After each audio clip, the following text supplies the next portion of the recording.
हामीसँग कतिपय यस्ता इम्पोर्टेन्ट डकुमेन्टहरू हुन्छ जुन डकुमेन्टहरू चाहिँ हामीले हाम्रो लाइफभरि नै युज गर्ने गर्छौँ।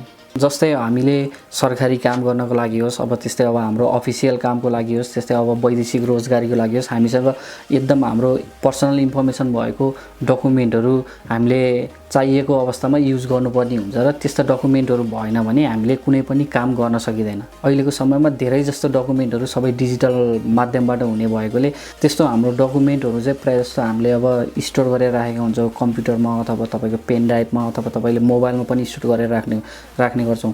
अब यो सबै इलेक्ट्रिकल डिभाइस भएको कारणले कतिपय अवस्थामा अब तपाईँको डकुमेन्टहरू भएको कम्प्युटर अथवा तपाईँको पेन ड्राइभ अब मोबाइल अब बिग्रिने चान्स हुन्छ।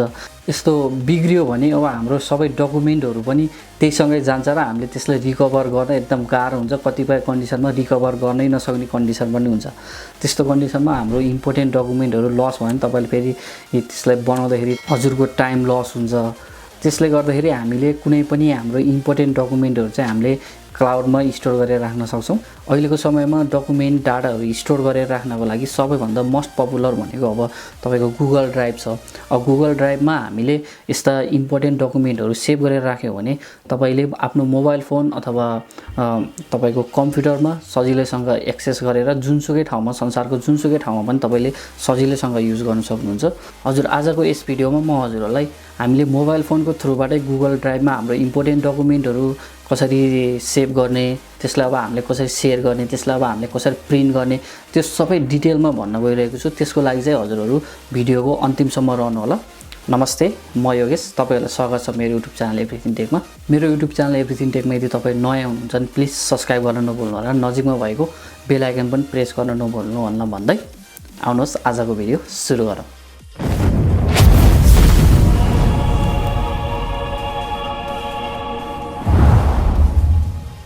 अब स्मार्टफोनमा गुगल ड्राइभ युज गर्नको लागि चाहिँ अब हामीले गुगल ड्राइभ भन्ने एउटा एप्लिकेसन डाउनलोड गर्नुपर्ने हुन्छ। तपाईँले अब आइफोन चलाउनुहुन्छ भने एप स्टोरबाट, एन्ड्रोइड चलाउनुहुन्छ भने गुगल प्ले स्टोरबाट डाउनलोड गर्न सक्नुहुन्छ। तपाईँले डाउनलोड गरिसकेपछि तपाईँले मैले अलरेडी डाउनलोड गरिसकेको छु, त्यो एप्लिकेसन ओपन गर्छु। तपाईँले यहाँ ड्राइभ भनेर देख्न सक्नुहुन्छ। गुगल ड्राइभको यस्तो साइन भएको एप्लिकेसन डाउनलोड गर्नु होला। तपाईँले यहाँ गुगल ड्राइभ भन्नु भने यस्तो गुगल ड्राइभ भन्ने एप्लिकेसन हुन्छ। यो एप्लिकेसन चाहिँ तपाईँले डाउनलोड गर्नुहोस्। डाउनलोड गरिसकेपछि यहाँ इन्टरफेस यस्तो देख्छ। फर्स्टमा हजुरले गुगल ड्राइभ डाउनलोड गरिसकेपछि आफ्नो जिमेल एकाउन्ट चाहिन्छ। जिमेल एकाउन्ट भएन भने चाहिँ तपाईँले यसमा एक्सेस गर्न सक्नुहुन्न। जिमेल एकाउन्ट चाहिँ यसमा लगइन गर्नुपर्ने हुन्छ। फर्स्टमा जिमेल एकाउन्ट लगइन गर्नको लागि तपाईँले यहाँ देख्न सक्नुहुन्छ यो अप्सन। मैले अलरेडी लगइन गरेको छु। तपाईँले यहाँबाट आफ्नो एकाउन्ट चाहिँ लगइन गर्न सक्नुहुन्छ। लगइन गरिसकेपछि तपाईँको अब यो कुन जिमेल एकाउन्टमा लगइन गर्नुभएको छ त्यसमा अपलोड भएको फाइलहरू चाहिँ सबै यसमा देखाउँछ। अहिले मैले एउटा फाइल मात्र अपलोड गरेको छु। अब तपाईँको यहाँ 3टा लाइन छ, यसमा क्लिक गर्नु भने यहाँ अप्सनहरू छ। यो खासै अब तपाईँले यसलाई सेटिङ छ, नोटिफिकेसनहरू कसरी गर्ने। त्यसपछि अब यहाँ नर्मली अब हामीले गुगल ड्राइभमा 15 GB चाहिँ हामीलाई फ्री दिएको हुन्छ। 15 GB सम्म हामीले कुनै पनि डाटा अपलोड गर्न सक्छौँ यसमा। 15 GB भन्दा माथि तपाईँले युज गर्न चाहनुहुन्छ भने त्यसको लागि तपाईँले बाई गर्नुपर्ने हुन्छ। हामीले 15 GB भयो भने हाम्रो डकुमेन्टहरू यसमा स्टोर गरेर राख्नलाई इनफ हुन्छ जस्तो लाग्छ। अब हामीले यसमा अब कुनै पनि डकुमेन्टहरू अपलोड गर्नको लागि तपाईँले यसमा फोल्डर क्रिएट गर्न सक्नुहुन्छ। जस्तै यो फोल्डरमा यो फाइल भन्ने अप्सनमा क्लिक गर्नु भने तपाईँले क्रिएट गरेको फोल्डरहरू यहाँ देखाउँछ। अहिले मैले एउटा मात्रै फोल्डर क्रिएट गरेको छु। अब जस्तै फोल्डर क्रिएट गर्नको लागि तपाईँले यहाँ प्लस साइन देख्न सक्नुहुन्छ। यो प्लस साइनमा तपाईँले क्लिक गर्नुभयो भने यहाँ अप्सन 6वटा अप्सन दिएको हुन्छ। फोल्डर छ, अपलोड छ, युज क्यामेरा छ। यो फोल्डरबाट तपाईँले फोल्डर क्रिएट गर्न सक्नुहुन्छ। अपलोड भनेको छ, यसमा चाहिँ तपाईँले अब भिडियो फाइलहरू आफ्नो फाइलहरू यहाँबाट अपलोड गर्न सक्नुहुन्छ भने। त्यस्तै अब युज क्यामेरा छ, डाइरेक्ट तपाईँले क्यामेराबाट सर्ट लिएर पनि यसलाई अपलोड गर्न सक्नुहुन्छ। त्यस्तै अब गुगल डक्स छ, तपाईँले गुगल सिटबाट अपलोड गर्न सक्नुहुन्छ, गुगल स्लाइडरबाट अपलोड गर्न सक्नुहुन्छ। यिनीहरू अप्सन भनेको अब हामीले फर्स्टमा अब तपाईँले फोल्डर क्रिएट गर्नको लागि यहाँ फोल्डरमा क्लिक गर्नुहोस्। त्यसपछि अब जस्तै अब तपाईँले अब कुनै पनि नाम राख्न सक्नुहुन्छ। आफ्नो नाम कुनै फोल्डरको नाम। अब जस्तै म माई डकुमेन्ट भनेर एउटा फोल्डर क्रिएट गर्छु। त्यसपछि यहाँ आएको छ मेरो माई डकुमेन्ट भन्ने फोल्डर। अब तपाईँले यो फोल्डरभित्र अब कुनै पनि डकुमेन्टहरू अपलोड गर्न चाहनुहुन्छ, आफ्नो भएको फाइलहरू तपाईले इम्पोर्टेन्ट फाइलहरु अपलोड गर्न चाहनुहुन्छ भने तपाईले यहाँ प्लसमै क्लिक गर्नुस्। त्यसपछि यहाँ अपलोड भन्ने अप्सन छ, अपलोड भन्ने अप्सनमा यहाँ फोटो एन्ड भिडियो भन्ने छ।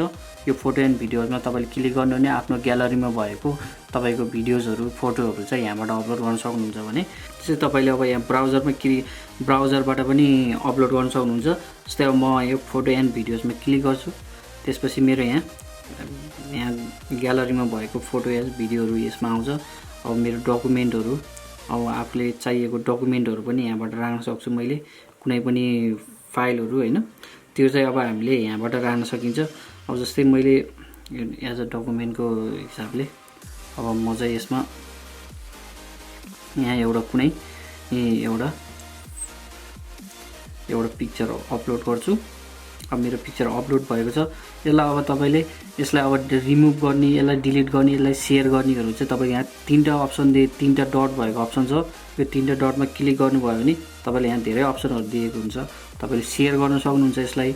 अब एड स्टार भनेको छ, यसलाई चाहिँ अब फेभरेटमा राखे जस्तै हामीले अब यसलाई स्टार्टमा राख्यो भने चाहिँ धेरै फाइलहरू अपलोड गर्नुभएको छ र त्यो अलिकति खोज्न गाह्रो, तपाईँले युज गर्ने चाहिने फाइलहरूको डकुमेन्टहरू खोज्न गाह्रो भयो भने तपाईँले यसलाई यो फाइललाई स्टार्टमा राखिदिनु भयो भने हामीले यहाँ स्टार भन्ने अप्सन छ, यसमा क्लिक गऱ्यो भने हाम्रो फाइल यसमा सजिलैसँग खोज्न सकिन्छ। अब त्यस्तै अब मेक एभाइलेबल अप्सन भनेको तपाईँले अब जस्तै कुनै इन्टरनेट एक्सेस नभएको ठाउँमा तपाईँ जाँदै हुनुहुन्छ भने यसलाई इनेबल गरिदिनु भयो भने तपाईँले इन्टरनेट नभएको ठाउँमा पनि तपाईँले यसलाई युज गर्न सक्नुहुन्छ। यसलाई इनेबल गरिदिनु भयो भने इन्टरनेट नभएको ठाउँमा पनि तपाईँले यसलाई इनेबल गर्न सक्नुहुन्छ। त्यस्तै अब अर्को अप्सन कपी लिङ्क छ, यसलाई अब तपाईँले कपी गरेर लिङ्क सेयर गर्न सक्नुहुन्छ।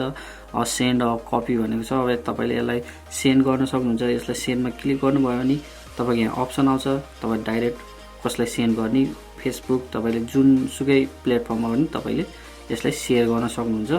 त्यस्तै अब अरू अप्सन छ, अब त्यस्तै ओपनिङ छ, अब तपाईँले यसलाई अब कुनमा ओपन गर्ने भनेको छ। त्यस्तै अब त्यो रिनेम भन्ने छ, अब तपाईँले यसलाई अब यो फाइललाई अब रिनेम गर्न सक्नुहुन्छ। अब रिनेम गर्नलाई अब के, अब जस्तै मैले लोगो भनेर राख्छु, यसलाई रिनेम गऱ्यो भने यसको फाइल रिनेम हुन्छ। अब त्यस्तै तपाईँले अब रिमुभ गरिसकेपछि यसलाई मुभ पनि गर्न सक्नुहुन्छ। एउटा फोल्डरबाट अर्को फोल्डरमा राख्न चाहनुहुन्छ भने मुभमा क्लिक गर्नुहोस्, त्यस मुभमा क्लिक गरेपछि अब तपाईँले माई ड्राइभ भन्ने अप्सन छ, यो माई ड्राइभमा क्लिक गर्नुहोस्। त्यसपछि अब म चाहिँ कुन यो माई फोटोबाट मैले उयो माई डकुमेन्टबाट म माई फोटोमा चाहिँ मुभ गरेर मुभ हियर यहाँ तपाईँले देख्न सक्नुहुन्छ मुभ हियर भन्ने अप्सन छ। यो मुभ हियरमा क्लिक गर्नुभयो भने हाम्रो फाइल यहाँबाट हटेर यो माई फोटोजमा गएर बस्छ। यसरी चाहिँ हामीले मुभ गर्न सकिन्छ। त्यस्तै अब मेक अ कपी भनेको छ, यसलाई कपी गर्न सक्नुहुन्छ। अब डिटेल एन्ड सेक्युर एक्टिभिटिज भनेको छ, अब डिटेलमा यसको डिटेलमा के डिटेल छ यसलाई तपाईँले यसको डिटेल साइजहरू सब हेर्न सक्नुहुन्छ यहाँबाट। कहिले अब यो कहिले क्रिएट भएको, मोडिफाई कहिले गरेको होइन, तपाईँले सबै यहाँ डिटेलमा हेर्न सक्नुहुन्छ भने। त्यस्तै अर्को अप्सन छ एड सर्टकट ड्राइभ भनेको छ, यसलाई तपाईँले एड सर्टकट ड्राइभमा राख्नुभयो भने तपाईँले माई ड्राइभमा गएर त्यसपछि एड गर्नुभयो भने त्यो हाम्रो फाइल यो सर्टकट भएर बस्छ। यी लोगो भनेको छ, यो सर्टकट भएर आउँछ, हाम्रो फोल्डरबाट बाहिर आएर बस्छ। यो सर्टकट तपाईँले डाइरेक्ट यहीँबाट पनि एक्सेस गर्न सक्नुहुन्छ। अब यसलाई हामीले कतै अब प्रिन्ट गर्न सक्नुहुन्छ। तपाईँसँग अब प्रिन्टर अब अहिलेको समयमा अब हाम्रो वायरलेस प्रिन्टरहरू सबै हुन्छ, मोबाइल फोनमै कनेक्ट गर्न मिल्ने वायरलेस प्रिन्टरहरू हुन्छ, त्यसमा तपाईँले अब प्रिन्ट गर्न सक्नुहुन्छ। तपाईँसँग यदि कनेक्ट छ भने, प्रिन्टर कनेक्ट छ भने तपाईँले डाइरेक्ट यहाँबाट प्रिन्ट गर्न सक्नुहुन्छ। त्यस्तै अब अर्को अब यसलाई रिमुभ गर्न पनि सक्नुहुन्छ। अब रिमुभ गर्नको लागि तपाईँले रिमुभमा क्लिक गरिदिनुहोस्, त्यसपछि यसलाई रिमुभ गरिदिनु भने हामीले सेभ गरेको फाइलहरू हटेर जान्छ। अब जस्तै तपाईँले अब कुनै पनि यो लिङ्कहरू सेयर गर्न पऱ्यो भने तपाईँले अब लिङ्क सेयरिङ अन भनेको छ, यसलाई अब तपाईँले अन गरिदिनु भयो भने तपाईँले कुनै पनि यो सेयर गरेपछि जो मान्छेलाई सेयर गर्नुहुन्छ उहाँले चाहिँ सजिलैसँग एक्सेस गर्न सक्नुहुन्छ। अब अरू अप्सन भनेको नर्मल्ली हामीले कुनै पनि फाइलहरू अब यसरी नै हामीले कुनै पनि फाइलहरू फोल्डरहरू बनाएर चाहिँ हामीले यसरी चाहिँ अब यसमा अपलोड गरेर राख्न सक्छौँ। अब त्यस्तै अब तपाईँले कम्प्युटरमा पनि युज गर्नुभएको छ यही जिमेल एड्रेस र कम्प्युटरमा युज गरेको जिमेल एड्रेसमा पनि तपाईँले गुगल ड्राइभमा कुनै फोल्डरहरू फाइलहरू अपलोड गर्नुभएको छ भने त्योबाट तपाईँले यहाँबाट पनि हेर्न सक्नुहुन्छ। कम्प्युटर एउटै एकाउन्टमा तपाईँले लगइन गरेर युज गर्नुभएको छ भने सबै कुरा कम्प्युटरमाबाट अपलोड गरेको कुराहरू पनि तपाईँले कम्प्युटर्स भन्ने यहाँ देखाएको छ, यसमा क्लिक गर्नु भने यहाँ देखाउँछ। मैले अहिले अपलोड गरेको छैन त्यही भएर देखाएको छैन। अब माई ड्राइभमा अब तपाईँले आफूले अपलोड गरेको फाइलहरू चाहिँ यहाँ देखाउँछ। एकदम सिम्पल छ तपाईँले यो गुगल ड्राइभ युज गर्नको लागि। तपाईँले ख्याल गर्नुपर्ने भनेको कुरा के हो भने मेन चाहिँ अब हाम्रो यो गुगल ड्राइभमा अनलाइनमा हालिसकेपछि कुनै पनि हाम्रो पर्सनल इन्फर्मेसनहरू अनलाइनमा अपलोड गरिसकेपछि जोसुकैले पनि ह्याक गर्ने चान्स चाहिँ हुन्छ। ह्याक हुनबाट बचाउनको लागि चाहिँ आफूले त्यो पासवर्ड स्ट्रङ राख्नुपर्छ र हामीले 2 फ्याक्टर अथेन्टिकेसन राख्नु भयो। अरू कसैले त्यस्तो ह्याक गरेर चलाउन चाहिँ एकदम चलाउन सक्दैन। यति कुरा चाहिँ विचार गर्नु होला तपाईँले यो क्लाउडमा कुनै पनि पर्सनल इन्फर्मेसन राख्दाखेरि चाहिँ सेक्युरिटीको एकदम जरुरी हुन्छ। हजुर भिडियो लास्टसम्म हेर्दैमा त्यसको लागि धेरै धेरै धन्यवाद। आजको भिडियो तपाईँलाई कस्तो लाग्यो प्लिज कमेन्ट बक्समा कमेन्ट गर्न सक्नुहुन्छ। यदि तपाईँलाई भिडियो मन पर्यो भने प्लिज लाइक गर्न नभुल्नु होला भन्दै आजको भिडियोबाट बिदा हुन चाहन्छु। हस्त नमस्ते, थ्याङ्क यू।